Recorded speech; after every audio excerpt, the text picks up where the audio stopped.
Welcome back, everyone. Ready for another deep dive. Absolutely. I was excited to delve into these fascinating figures from Islamic history. Well, today we're traveling back to the early days of Islam.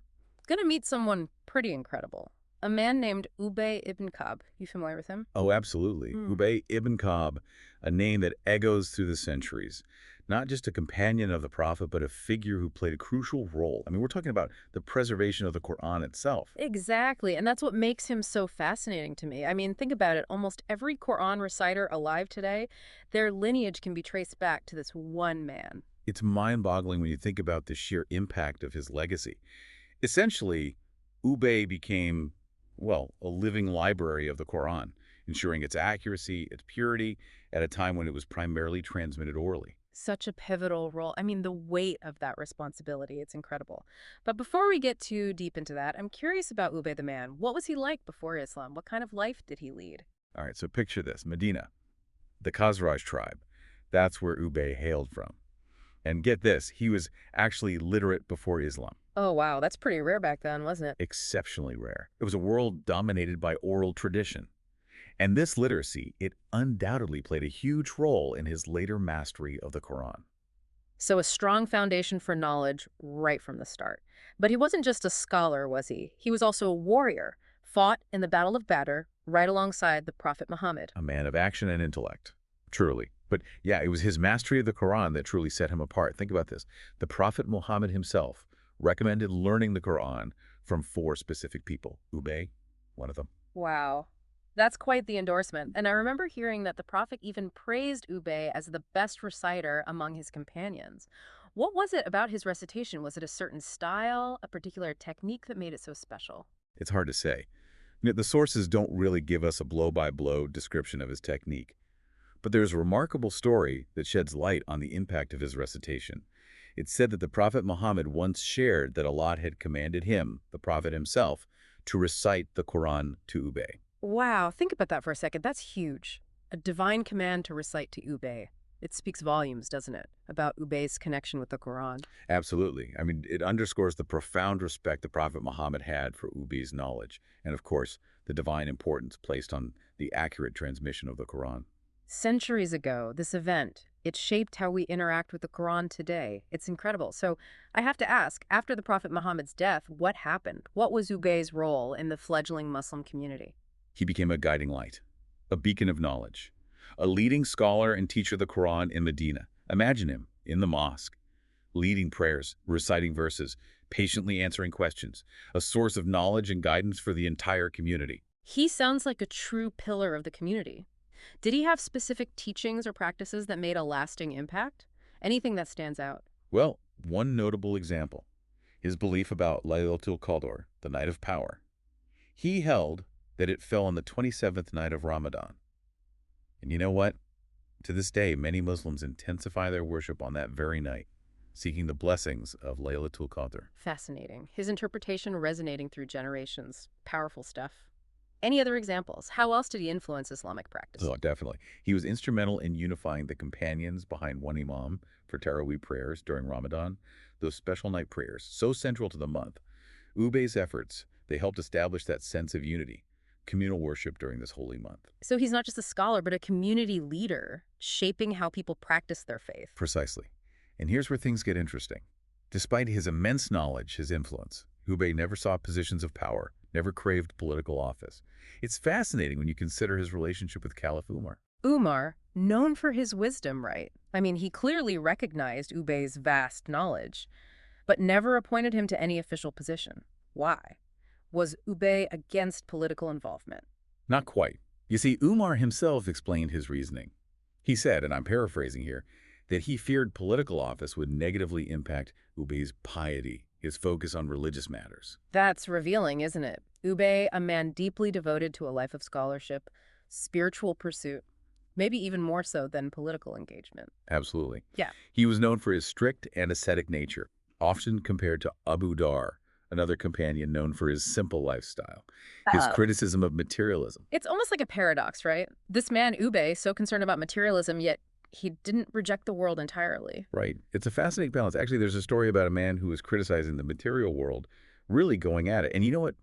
Ubay cautioned him. Really? That's surprising. You'd think Ubay would be right there with him, denouncing worldly possessions. What did he say to the man? Well, Ubay pointed out that the dunya, the material world, it's not inherently evil. I mean, it provides for us. Right. It gives us the means to sustain ourselves, take care of our families, and maybe even more importantly, it gives us a chance to do good. Interesting. So it's not about rejecting wealth outright, it's about how we use it. Exactly. Yeah. Intention and purpose. It's like material possessions, they can be a tool, Mm. right? To fulfill our responsibilities, help those in need, contribute to the community. It's when wealth becomes the focus, the end goal, that's when it becomes a problem. Sounds like a warning, like don't let material possessions become an obstacle on your spiritual journey. Spot on.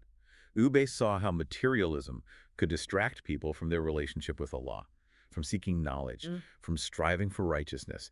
And that message resonates even today, don't you think? Absolutely. I mean, look around. Consumerism is everywhere. We're constantly told we need more, more, more to be happy. It's so easy to get caught up in that. It really is.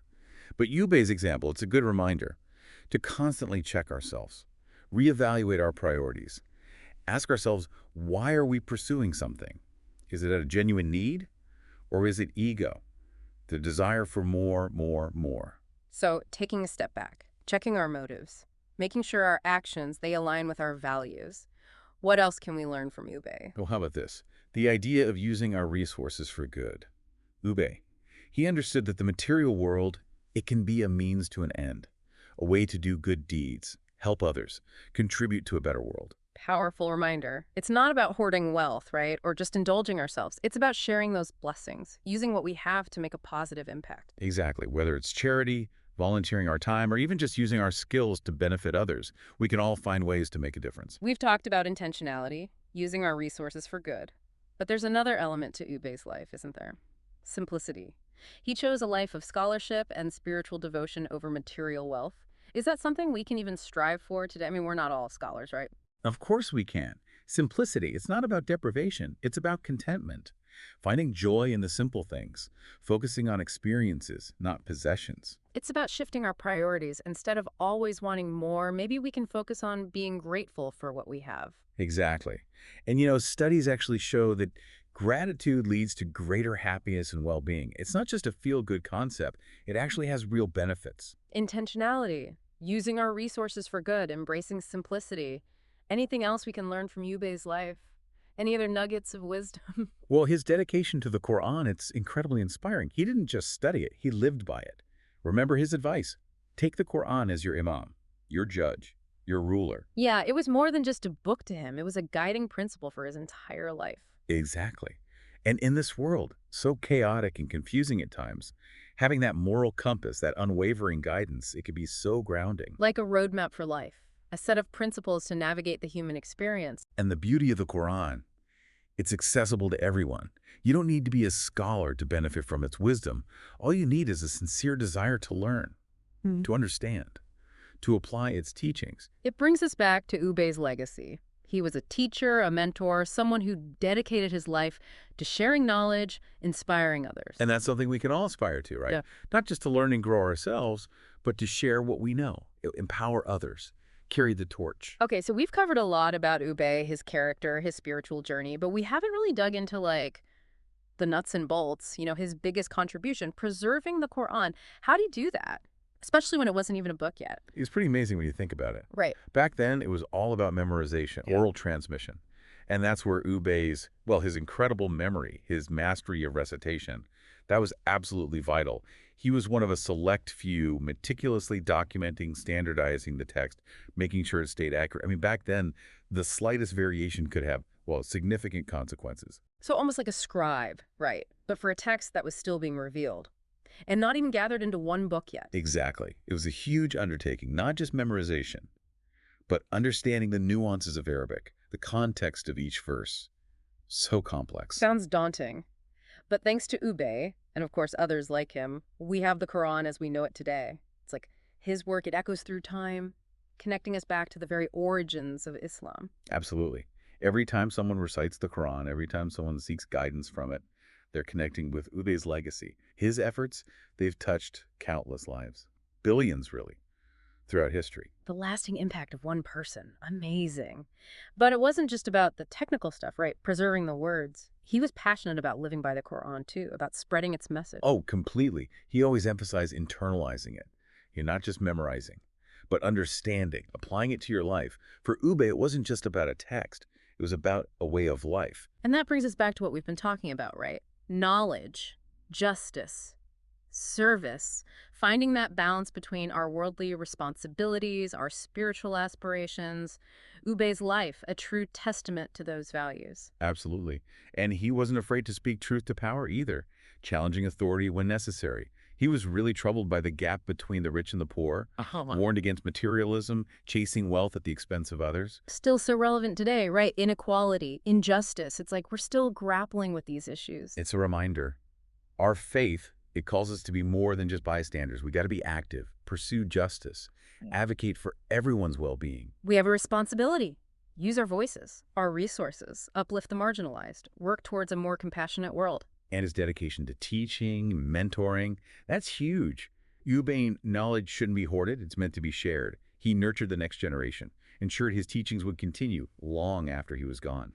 So, as we wrap up this deep dive into Ubay ibn Ka'b, what do we take away from all this? I think it's about dedication. Dedication to knowledge, to justice, to living a life true to our values. His commitment to the Quran, to transmitting its teachings. It's an example for all of us. One person can make a difference. Makes you think, what about our own legacies? How can we use what we have, our knowledge, our resources, to make a positive impact, like Ubay did?